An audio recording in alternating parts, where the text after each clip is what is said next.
કેમ છો સ્ટુડન્ટ્સ બધા? જય શ્રી કૃષ્ણ. સો હવે આપણે નેક્સ્ટ પોઈન્ટ સ્ટાર્ટ કરીએ છીએ. Page number is 3.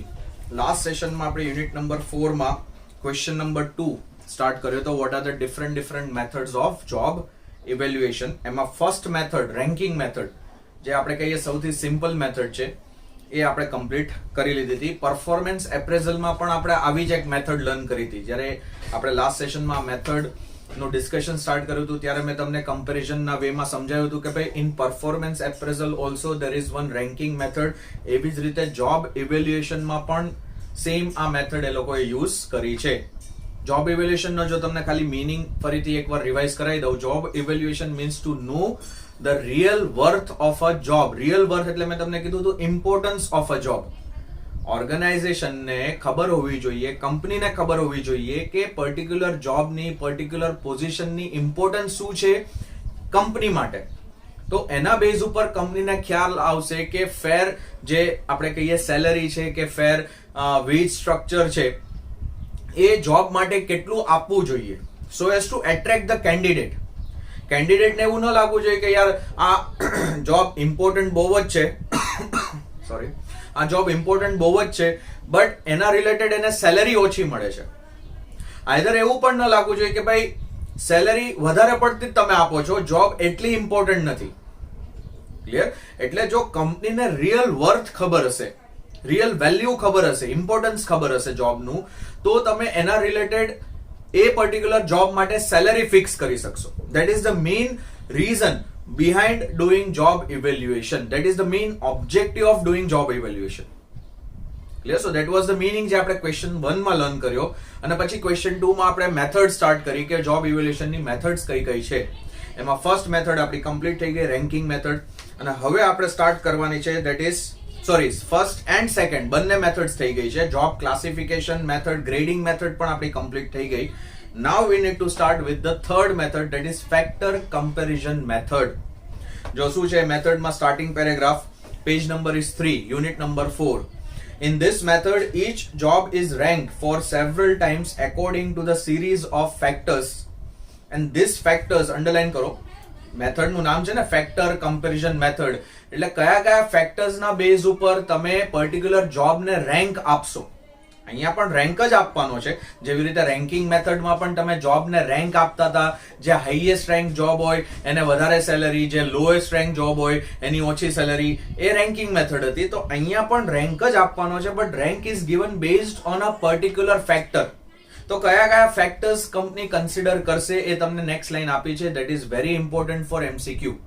અંડરલાઈન કરજો. This factor includes one is mental efforts, કે પર્ટિક્યુલર જોબ માટે તમારે માઇન્ડ, આપણે કહીએ ને મગજ કેટલું દોડાવવું પડશે.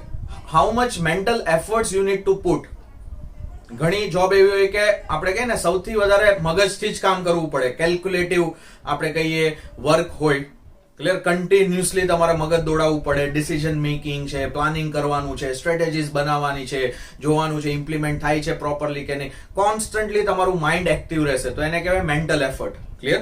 પછી નેક્સ્ટ છે ફિઝિકલ. ઘણી જોબ એવી હોય કે ફિઝિકલી તમને થકાવી દેતી હોય. મેન્ટલી તો ડેફિનેટલી થકાવતી જ હશે પણ ફિઝિકલી પણ બહુ સ્ટ્રેન પડતું હોય માણસને, એમ્પ્લોયને બહુ સ્ટ્રેન પડતું હોય, તો એને કહેવાય physical effort job. Clear? Skill requirement, responsibility, working conditions. તમારે કેટલી સ્કિલ જોશે એ પર્ટિક્યુલર જોબ કરવા માટે, એ પર્ટિક્યુલર વર્ક કરવા માટે, તો એને સ્કિલ રિક્વાયરમેન્ટ. પછી રિસ્પોન્સિબિલિટી શું છે, હાયર રિસ્પોન્સિબિલિટી તો હાયર સેલરી. અને વર્કિંગ કન્ડિશન, કઈ વર્કિંગ કન્ડિશનમાં તમારે જોબ કરવાની છે. બહુ ડિફિકલ્ટ વર્કિંગ કન્ડિશન છે કે જ્યાં માની લો કે જે લોકેશન ઉપર તમારે કામ કરવાનું છે ત્યાં એકદમ ગરમી હોય, કે જે લોકેશન ઉપર કામ કરવાનું ત્યાં એકદમ ઠંડી હશે, કે વર્કિંગ કન્ડિશન ડિફિકલ્ટ હશે તો ડેફિનેટલી સેલરી એ પર્ટિક્યુલર જોબ માટે હાયર હશે. આ બધા ફેક્ટર્સ ને કન્સિડર કરીને પછી એ જોબને રેન્ક મળે છે અને એકોર્ડિંગ ટુ ધ રેન્ક પછી તમે સેલરી ડિસાઈડ કરો છો કે ભાઈ આ જોબની કેટલી સેલરી હોવી જોઈએ. ક્લિયર થયો point? So this are the factors. એટલે તો મેથડ નું નામ છે ફેક્ટર કમ્પેરિઝન મેથડ. પછી નેક્સ્ટ સ્ટેપ્સ ઇન્વોલ્વ આપ્યા છે કે આ મેથડ કઈ રીતે ફોલો થાય છે. તો ફર્સ્ટ સ્ટેપ છે select the key jobs with different wages or salary within the organ. અલગ અલગ જે જોબ છે એકોર્ડિંગ ટુ ધ સેલરી એ તમારે પહેલા સિલેક્ટ કરવાની. કંપનીમાં જેટલી પણ પોઝિશન છે અલગ અલગ સેલેરી રિલેટેડ, એ તમારે પહેલા સિલેક્ટ કરવાની છે. પછી નેક્સ્ટ પેજ ઉપર આપ્યું છે second, decide the factors in terms of which the jobs are evaluated. જે આપણે ફેક્ટર છે તમે ડિસાઇડ કરો કે કયા ફેક્ટર રિલેટેડ તમારે કમ્પેરિઝન કરવાનું છે, તમારે રેન્ક આપવા છે. ક્લિયર? પછી બ્રેકેટમાં જે આપણે ફેક્ટર્સ લર્ન કર્યા એ આપેલા છે, મેન્ટલ એફર્ટ્સ છે, ફિઝિકલ એફર્ટ્સ છે, સ્કિલ છે. પછી થર્ડ છે rank the selected job. Now you need to start giving the rank. એમાં લખ્યું છે અકોર્ડિંગ ટુ ઈચ ફેક્ટર. પછી બ્રેકેટમાં લખ્યું છે by each and every member of the job evaluation committee. જે ઇવેલ્યુએશન કરતા હશે, જે કમિટી હશે કે જે ઇવેલ્યુએશન કરતી હોય, group of people who are doing the evaluation, એ લોકો 1 by 1 ફેક્ટર કમ્પેર કરશે એ જોબ માટે અને પછી એ જોબને રેન્ક આપશે. માની લો કે કોઈ જોબ તમે સિલેક્ટ કરી, એમાં મેન્ટલ એફર્ટ્સ વધારે છે તો પછી એ જોબને ફર્સ્ટ રેન્ક. કોઈ જોબ એવી છે કે જેમાં ફિઝિકલ એફર્ટ્સ વધારે છે તો એને પછી ફર્સ્ટ રેન્ક. કોઈ જોબ એવી છે કે જેમાં સ્કિલ રિક્વાયરમેન્ટ વધારે જોઈએ તો એને ફર્સ્ટ રેન્ક. એટલે related to the factors you have to give the rank. Clear? પછી ફોર્થ તમને સ્ટેપ છે assign the money value two each factor. એટલે સૌથી વધારે ઇમ્પોર્ટન્ટ તમારા માટે કયું ફેક્ટર છે. જો તમને એવું લાગતું હોય કે સૌથી વધારે ઇમ્પોર્ટન્ટ મેન્ટલ એફર્ટ નું ફેક્ટર છે, તો જે જોબમાં મેન્ટલ એફર્ટ્સ વધારે જોઈએ એને તમે સેલરી વધારે ઓફર કરો. તમને એવું લાગતું હોય કે ફિઝિકલ એફર્ટ વધારે ઇમ્પોર્ટન્ટ છે, તો જે જોબ માટે ફિઝિકલ એફર્ટ જોતા હોય એ જોબને તમે વધારે સેલરી આપો. ક્લિયર? એટલે પહેલા તો તમે ડિસાઈડ કરો કે કઈ જોબ માટે કયું ફેક્ટર ઇમ્પોર્ટન્ટ છે, પછી તમે ડિસાઈડ કરો કે કયું ફેક્ટર પર્ટિક્યુલર ઓર્ગેનાઇઝેશનના પોઈન્ટ ઓફ વ્યૂથી ઇમ્પોર્ટન્ટ છે, કે આ જોબમાં મેન્ટલ એફર્ટ્સ જોઈએ છે, આ જોબમાં ફિઝિકલ. પણ out of all the factors which factor is the most important factor? કે એમ્પ્લોયમાં એ વસ્તુ તો હોવી જ જોઈએ. મેન્ટલ કેપેસિટી હોવી જોઈએ. આઈધર તમને એવું લાગતું હોય કે એમ્પ્લોયમાં ફિઝિકલ કેપેસિટી તો હોવી જ જોઈએ. આઈધર એવું લાગતું હોય કે એમ્પ્લોયમાં સ્કિલ્સ તો હોવી જ જોઈએ. આઈધર એમ્પ્લોય રિસ્પોન્સિબિલિટી લે એ કેપેબલ હોવો જોઈએ. એટલે કયું ફેક્ટર તમારી કંપનીના પોઈન્ટ ઓફ વ્યૂથી વેરી ઇમ્પોર્ટન્ટ ફેક્ટર છે, જો એ ઇમ્પોર્ટન્ટ હશે તો એ ફેક્ટર રિલેટેડ તમે હાઈએસ્ટ સેલરી આપશો. ક્લિયર? એટલે ફોર્થ છે assign the money value. Clear? To each factor and determine the wage rate for each key job. And last છે compare the all other jobs with the list of the key jobs and determine the wage rates. એટલે નીચે તમને હવે એનો example આપ્યો છે. જો શું છે, કી ફેક્ટર કી જોબ્સમાં પહેલું ઇલેક્ટ્રિશિયન છે, પછી ફિટર, વેલ્ડર, ક્લીનર, લેબરર, આ બધી જોબ્સ છે. એના સામે એ લોકોએ તમને ડેઈલી વેજના રેટ્સ આપેલા છે કે ભાઈ ઇલેક્ટ્રિશિયન છે તો ડેઈલી કેટલા મળશે, 60 રૂપીઝ મળશે, 50 રૂપીઝ. પછી તમને ફેક્ટર્સ આપેલા છે કે ફિઝિકલ ફેક્ટર છે, મેન્ટલ ફેક્ટર્સ છે, સ્કિલ્સ છે, રિસ્પોન્સિબિલિટી છે, વર્કિંગ કન્ડિશન છે. તો તમે એમાં જોશો ફિઝિકલમાં તમને એ લોકોએ એસાઇન કરી છે વેલ્યુ. તો ફિટર છે એને 14 છે વેલ્યુ. ફિટરમાં ફિઝિકલ એફર્ટની વેલ્યુ ફિટર માટે કેટલી છે, 14 છે. તો એના બ્રેકેટમાં એ લોકોએ રેન્ક આપેલો. જે બ્રેકેટમાં વેલ્યુ છે ને that is the rank.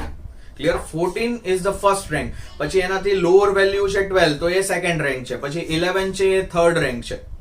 Clear? એટલે આના બેઝ ઉપરથી તમને ખબર પડશે કે જે ફિટર માટે જે વેજીસ છે એ તમારે હાયર દેવા પડશે. Clear? So that is how you need to set the values. અને વેલ્યુઝના બેઝ ઉપર તમારે રેન્ક આપવાના છે, અને રેન્કના બેઝ ઉપર પછી તમારે વેજીસ ડિસાઇડ કરવાના છે. તો that is the method which is known as factor comparison method. Clear? ચલો હવે મેરિટ્સ અને ડીમેરિટ્સ જો શું છે. ફર્સ્ટ 4 તમને મેરિટ્સ આપ્યા છે અને પછી 3 તમને ડીમેરિટ્સ આપેલા છે. તો ફર્સ્ટ પોઈન્ટ છે મેરિટ્સમાં, it is systematic, analytical. Underline કરો આ બધા વર્ડ. સિસ્ટમેટિક છે, એનાલિટિકલ છે, ઓબ્જેક્ટિવ, અને લાસ્ટમાં અંડરલાઈન કરો ક્વોન્ટિફાયેબલ. ક્વોન્ટિફાયેબલ એટલે મેઝરેબલ. ક્વોન્ટિફાયેબલ સિમ્પલ વર્ડ લખવો હોય તો લખી રાખજો મેઝરેબલ. કે આ જે મેથડ છે એ સિસ્ટમેટિક વેમાં ફોલો થાય છે. પછી એનાલિસિસ કરીને ફોલો કરવાની છે. એનાલિસિસ એટલે તમારે દરેકે દરેક જોબને કમ્પેર કરવાની છે એકબીજા જોડે, એને એનાલિસિસ કર્યું કહેવાય. એનાલિટિકલ મેથડ કહેવાય એને. ક્લિયર? ઓબ્જેક્ટિવ એટલે અપ ટુ ધ પોઈન્ટ. જે ફેક્ટર છે એના રિલેટેડ જ તમારે ડિસિઝન લેવાનું છે. બીજા કોઈ ફેક્ટર્સ તમારે કન્સિડર નથી કરવાના. જે ફેક્ટર્સ આપણે અહીંયા એક્ઝામ્પલમાં જોયા એ જ ફેક્ટર તમારે કન્સિડર કરીને જોબની વેલ્યુ નક્કી કરવાની છે. એન્ડ ઇટ ઇઝ ક્વોન્ટિફાયેબલ એટલે મેં તમને કીધું મેઝરેબલ. મેઝરેબલ એટલે છે કેમ કે તમે રેન્ક આપો છો. રેન્ક આપશો એટલે તમે ઇઝીલી મેઝર કરી શકશો કે કઈ જોબ વધારે ઇમ્પોર્ટન્ટ છે, કઈ જોબ ઓછી ઇમ્પોર્ટન્ટ છે.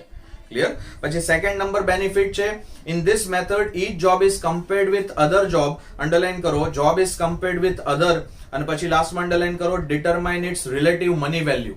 તમે જ્યારે કમ્પેરિઝન કરો એક જોબ બીજી જોબ જોડે તો તમને ખબર પડે છે કે what is the relative money value of the job. એટલે કમ્પેરિઝન શુડ બી ડન, અને કમ્પેરિઝન થશે તો જ તમને રિયલ જે એની મની વેલ્યુ છે એ ખબર પડે. દેટ ઇઝ અ બેનિફિટ કે comparison is the perfect way of deciding the money. તમે જ્યારે આમ પણ આપણે કહીએ ને કે બે લોકોને તમે કમ્પેર ન કરો ત્યાં સુધી તમને ખબર ન પડે કે કોણ એમાંથી સારું કામ કરે છે અને કોણ નથી કરતું.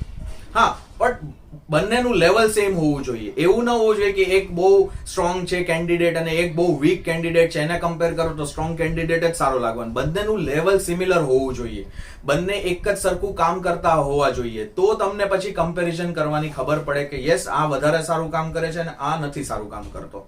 Clear? So that is a benefit કે તમને કમ્પેરિઝનના બેઝ ઉપરથી જે પણ મની વેલ્યુ મળશે, જે જોબની જે પણ મની વેલ્યુ મળશે, ધેટ વુડ બી પરફેક્ટ.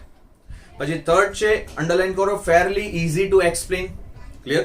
એટલે સી આ જે એક્ઝામ્પલ તમને આપ્યો છે ને એ પ્રેઝન્ટ થાય ને એટલે તમને ખબર પડી જ જાય કે યસ આ મેથડ નો મીનિંગ શું છે.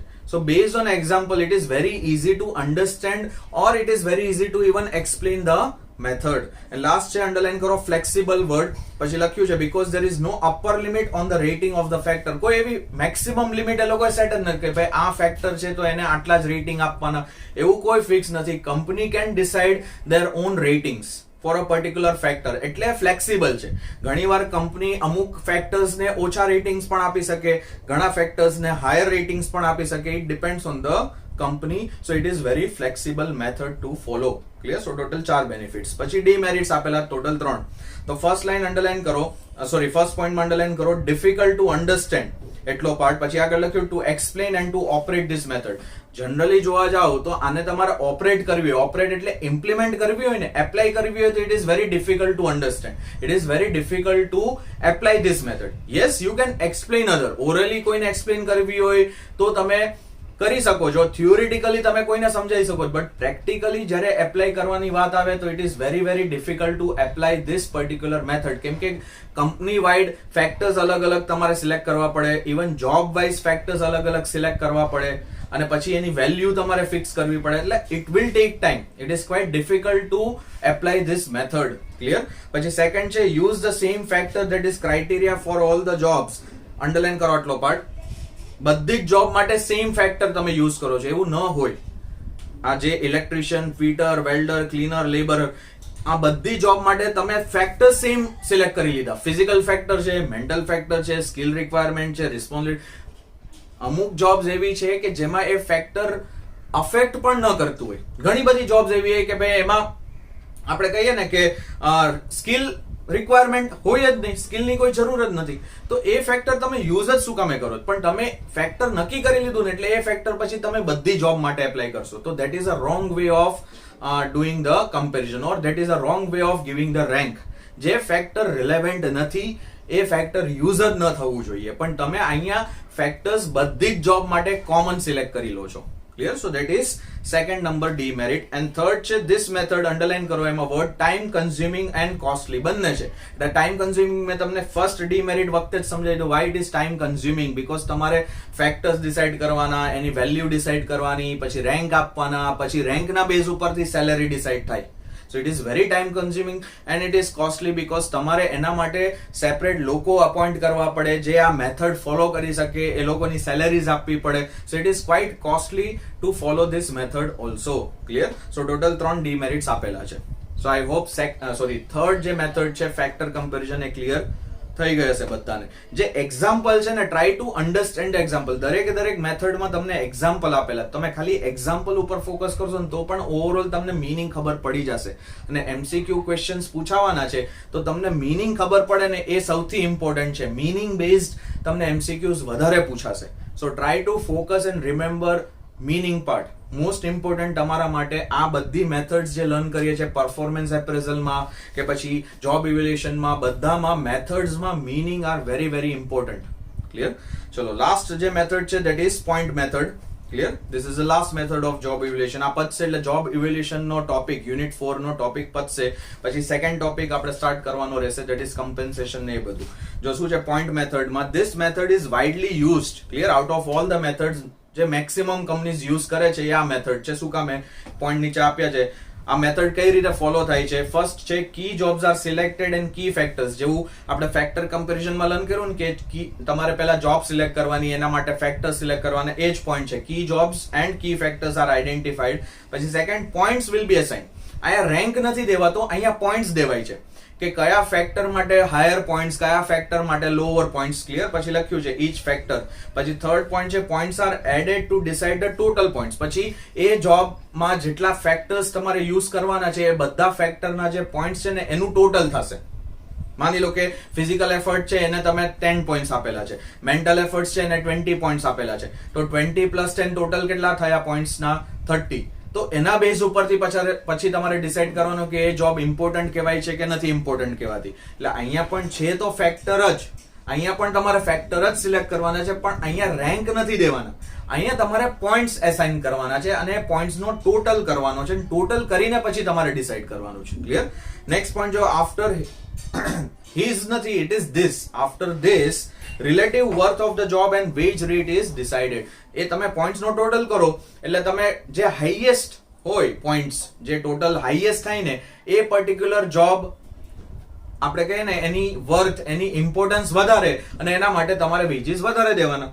સો it is very simple to આપણે કહીએ select the job which is very very important for the company. Why? Because based on the point totaling, તમે પોઈન્ટ નો ટોટલ કરશો અને પછી તમારે ડિસાઈડ કરવાનું છે કે જે હાઈએસ્ટ ટોટલ વાળી જોબ હોય એ જોબ સૌથી ઇમ્પોર્ટન્ટ છે. Clear? And last is jobs with similar total points are placed in the similar pay scale. ઘણી વાર એવું થાય કે બે જોબ્સના પોઈન્ટનો ટોટલ સિમિલર હોય તો પછી બંને જોબને સિમિલર પે આપી દેવાનું, સિમિલર સેલરી આપી દેવાની. ક્લિયર? ત્યારે પછી કન્ફ્યુઝન ન થવું જોઈએ સર બંને સેમ છે તો હું એકને વધારે આપું, એકને વધારે એકને ઓછું શું કામે? બંનેનું સિમિલર ટોટલ છે તો પછી બંનેને તમારે સેલરી સેમ આપવી પડશે. ક્લિયર? ચલો નેક્સ્ટ છે પ્રોસીજર. ફર્સ્ટ છે સિલેક્ટ ધ કી જોબ્સ. જેવી રીતે આપણે ફેક્ટર કમ્પેરિઝનમાં પ્રોસીજર સ્ટેપ્સ હતા એવી રીતે અહીંયા પણ પ્રોસીજર છે, સ્ટેપ્સ છે. તો પહેલું છે select the key jobs and identify the key factors. Like લખ્યું છે ને સ્કિલ, એફર્ટ્સ, રિસ્પોન્સિબિલિટી, અહીંયા પણ એ જ ફેક્ટર્સ છે. સેકન્ડ છે divide each major factor into number of sub factors. અહીંયા એક એડિશનલ પોઈન્ટ શું છે કે ફેક્ટરની અંદર પણ તમારે સબ ફેક્ટર્સ ડિસાઈડ કરવાના છે. એક્ઝામ્પલ જો લખ્યો છે efforts can be divided into various sub factors like mental efforts, physical efforts, degree of stress, that is law stress, moderate stress, high stress. એટલે જે તમે એફર્ટ મેઇન ફેક્ટર સિલેક્ટ કર્યો છે તો એની અંદર સબ ફેક્ટર પણ આવશે કે એફર્ટ્સ કેટલી ટાઈપ્સના હોય. મેન્ટલ એફર્ટ્સ પણ હોય, ફિઝિકલ એફર્ટ્સ પણ હોય, સ્ટ્રેસ રિલેટેડ એફર્ટ્સ પણ હોય છે અને સ્ટ્રેસમાં પણ પાછી 3 કેટેગરીઝ, લો, મોડરેટ ને high stress. Clear? Next assign the points to each factor and find out the total number of points. તમારે દરેક ફેક્ટરને પોઈન્ટ્સ આપવાના અને પછી એનું ટોટલ કરવાનું. On the basis of total number of points for each job decide the relative worth. A total તમે કરશો એટલે તમને ઇમિડિયેટલી ખબર પડશે કે હાઈએસ્ટ ટોટલ કઈ જોબનો છે, લોએસ્ટ ટોટલ કઈ જોબનો છે. જે હાઈએસ્ટ ટોટલ વાળી જોબ છે એને હાઈએસ્ટ ઇમ્પોર્ટન્સ અને જે લોએસ્ટ ટોટલ એને લોએસ્ટ તમારે કેટેગરી આપી દેવાની. અને લાસ્ટ છે convert the points into money value. જે પોઈન્ટ્સ છે એને તમારી એની સામે તમારે એની જે આપણે કહીએ સેલેરી છે કે વેજીસ છે તમારે ફિક્સ કરી દેવાના કે ભાઈ હાઈએસ્ટ પોઈન્ટ છે તો હાઈએસ્ટ સેલેરી, લોએસ્ટ પોઈન્ટ છે તો લોએસ્ટ સેલેરી. એટલે તમને નીચે હવે આપણે કહીએ ને એક્ઝામ્પલ આપ્યો છે, પોઈન્ટ્સની રેન્જ આપેલી છે કે 500 to 600, તો એના માટે તમે ડેઈલી વેજીસ ફિક્સ કરેલા છે 300 to 400 અને એની સામે તમે job grades of key bank officials આપેલું છે. ક્લિયર? એટલે આ જે ગ્રેડ છે એક ટાઈપનું આ તમે ગ્રેડ ફિક્સ કરી લીધો કે ભાઈ 500 થી 600 ની જે પોઈન્ટ્સની રેન્જ છે એની સામે તમે ડેઈલી વેજીસ આપો છો 300 થી 400 અને એના માટે તમે કયો ગ્રેડનો ઓફિસર સિલેક્ટ કર્યો છે? General 1, that is officer. Simple એક માણસ આપણે કહીએ ને ઓફિસરની પોઝિશન હશે એને તમે 300 થી 400 ડેઈલી વેજીસ આપશો ને એના માટે પોઈન્ટ્સની રેન્જ શું છે? 500 થી 600. તેવી રીતે સેકન્ડ રેન્જ 600 થી 700, એના માટે વેજીસ 400 થી 500, તો એના માટે એકાઉન્ટન્ટ. પછી manager scale 1, manager scale 2, manager scale 3. Highest જે છે પોઈન્ટ્સની રેન્જ એ મેનેજર સ્કેલ 3 માટે છે 900 થી 1000, તો એના માટે હાઈએસ્ટ વેજીસ છે 700 થી 800 રૂપિયા.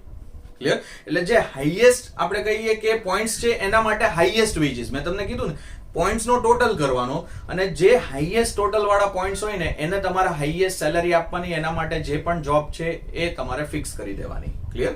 તો એના મેરિટ્સ 3 ને 3 ડીમેરિટ્સ આપેલા છે. ફર્સ્ટ એમાં અંડરલાઈન કરો વર્ડ ફર્સ્ટ પોઈન્ટમાં superior and widely used.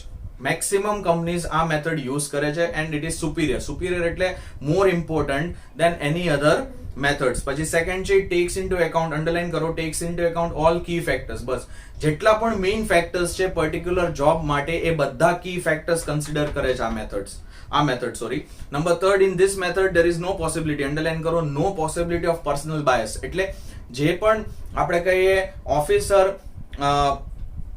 Veggies કે સેલરી ફિક્સ કરતો હોય એનો કોઈ પર્સનલ બાયસ અહીંયા યુઝ નહીં થાય. આજે હું પર્ટિક્યુલર કોઈ પણ જોબ માટે સેલેરી ફિક્સ કરવા માંગુ છું અને હું આ મેથડ યુઝ કરતો હોઈશ ને તો I can not do bias, કેમ કે કંપનીએ ફિક્સ કરેલું છે કે ભાઈ આ પોઈન્ટ્સ માટે આટલા વેજીસ, એટલે I have to follow that policy only. કંપનીની જ પોલિસી છે કે ભાઈ આટલા પોઈન્ટ્સ આવે તો આટલી સેલેરી, એટલે મને મારી રીતે જો કરવું હોય ને તો હું નહીં કરી શકું. એને શું કહેવાય, પર્સનલ બાયસ કોઈ દિવસ નહીં થાય, because company has already fix કે for this much points this should be the salary. Clear? So that is third merit. And last demerits માં આપેલું છે પહેલો પોઈન્ટ, એમાં અંડરલાઈન કરો complex. Complexity, it is quite difficult to arrange everything. પછી second underline કરો time consuming છે, because જે પણ સ્ટેપ્સ છે બધા સ્ટેપ્સ ફોલો કરતા ટાઈમ થાય છે. એન્ડ લાસ્ટ છે certain managerial job, it is difficult to quantify. Underline કરો મેનેજરિયલ જોબ વર્ડ અને પછી લાસ્ટમાં અંડરલાઈન કરો ડિફિકલ્ટ ટુ ક્વોન્ટિફાય. ક્વોન્ટિફાય એટલે મેં તમને આગળના મેથડમાં સમજાવ્યું હતું, ક્વોન્ટિફાયેબલ વર્ડ એટલે મેઝરેબલ. ક્લિયર? એટલે ઘણી બધી મેનેજરિયલ જોબ્સ એવી છે કે એના માટે આ પર્ટિક્યુલર મેથડ ફોલો કરવી ડિફિકલ્ટ થઈ જાય છે, because it is very difficult to measure it કે એ જોબ ઇમ્પોર્ટન્ટ છે કે નહીં, એના માટે પોઈન્ટ્સ ડિસાઇડ કરવા બહુ ડિફિકલ્ટ થઈ જાય છે. એટલે અમુક જોબ્સ માટે પોઈન્ટ એવું કહે છે, થર્ડ જે ડીમેરિટ છે એવું કહે છે કે અમુક જોબ્સ માટે આ પર્ટિક્યુલર મેથડ એપ્લિકેબલ નથી થતી, આ પર્ટિક્યુલર મેથડ સુટેબલ નથી. Clear? So that is the last demerit. તો અહીંયા સુધી રાખીએ છીએ, એટલે આપણો ટોપિક નંબર 1 જે છે યુનિટ નંબર 4 નું એ પતી ગયું છે. ક્લિયર? એટલે હાર્ડલી હવે અરાઉન્ડ એવું સમજો કે 8 પેજ જેવું બાકી રહેશે. મેં તમને કીધું વચ્ચે અમુક જે પોઈન્ટ્સ છે, અમુક ક્વેશ્ચન્સ છે એ રિપીટ છે, જે આપણે ઓલરેડી આગળના યુનિટ્સમાં કરી લીધા છે. ક્લિયર? એ રિપીટ થાય છે એટલે એ આપણે હવે ફરીથી નથી કરવાના. તો રાઉન્ડ અબાઉટ 7 કે 8 પેજીસ હવે બાકી રહેશે, એટલે વેલ ઇન ટાઈમ પતી જશે. Don't worry about that part. ચલો મળીએ નેક્સ્ટ સેશનમાં. આવજો બધા, સાચવજો. જય શ્રી કૃષ્ણ.